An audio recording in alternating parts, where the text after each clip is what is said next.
Suez नहर लाल सागर और भूमध्य सागर के बीच मौजूद एक छोटा सा जलमार्ग है। इसकी अहमियत का अंदाज़ा आप इस बात से लगा सकते हैं कि ये मार्ग 7000 किलोमीटर की दूरी को, जी हाँ दोस्तों, 7000 किलोमीटर की दूरी को महज 300 किलोमीटर में बदल देता है। इससे समुद्र के रास्ते माल ढुलाई करने वाले जहाज़ों का समय तो बचता ही है, साथ में उन्हें खर्चा भी कम आता है। इस मार्ग की बदौलत जहाज़ों को अफ्रीका महाद्वीप का चक्कर काटकर भूमध्य सागर में जाने से छुटकारा भी मिल जाता है। ये पनामा नहर की तरह ही काम करता है। स्वेज नहर करीब 194 किलोमीटर लंबी है। नमस्कार दोस्तों, मेरा नाम संदीप है और आप देख रहे हैं मेरा यूट्यूब चैनल।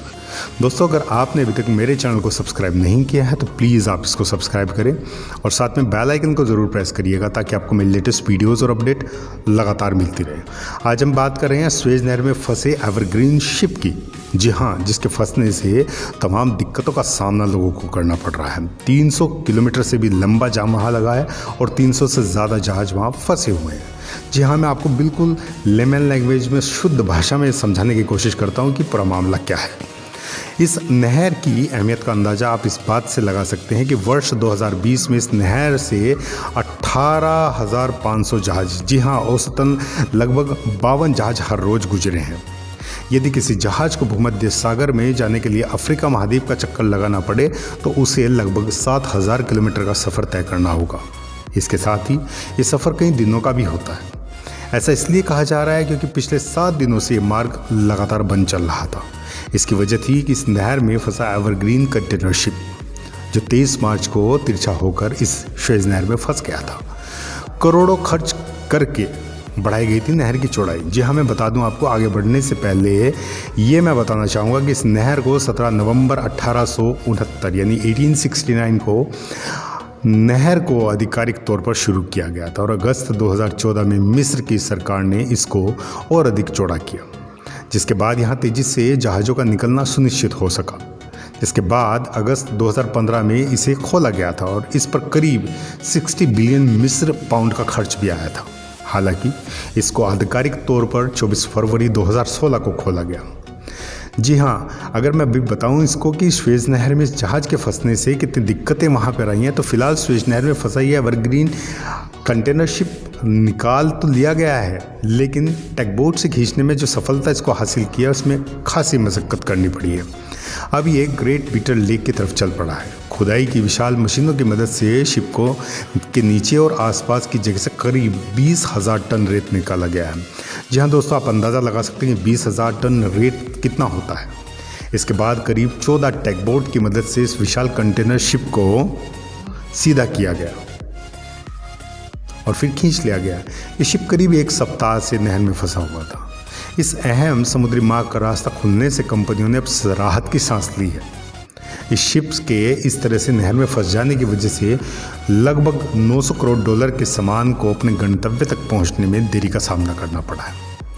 लोगों की माने तो कह रहे हैं जो एक्सपर्ट हैं कि तकनीकी खराबी हो सकती है इसकी एक वजह। आपको बता दें कि ये जापान की कंपनी शियो किशान के नाम से पनामा में रजिस्टर्ड है और इसको एवरग्रीन मैरीन कंपनी ऑपरेट करती है।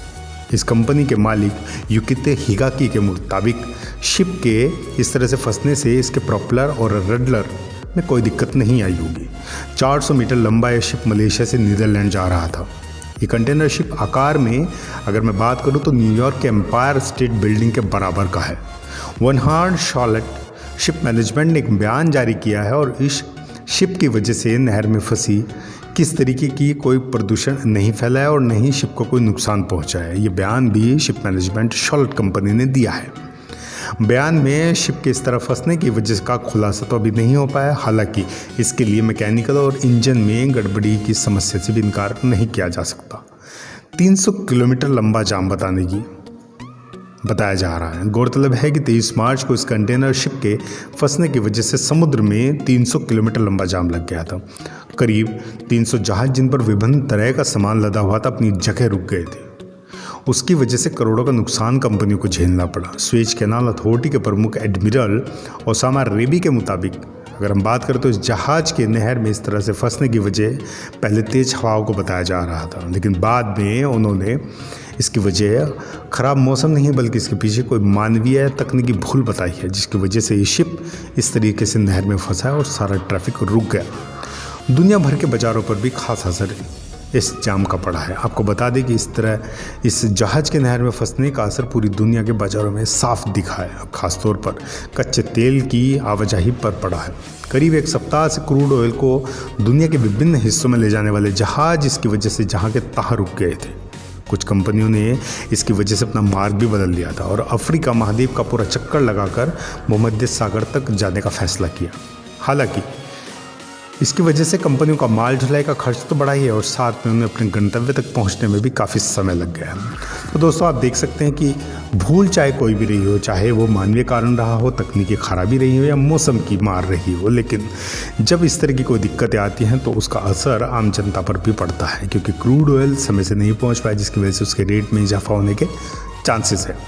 इसी तरीके की दिलचस्प खबरें लेकर मैं आपके बीच फिर हाजिर होऊंगा। तब तक के लिए नमस्कार। और अगर अभी भी चैनल को सब्सक्राइब नहीं किया तो प्लीज़ आप चैनल को सब्सक्राइब करें और बेल आइकन को ज़रूर प्रेस करिएगा ताकि आपको लेटेस्ट वीडियोज़ और अपडेट लगातार मिलती रहे।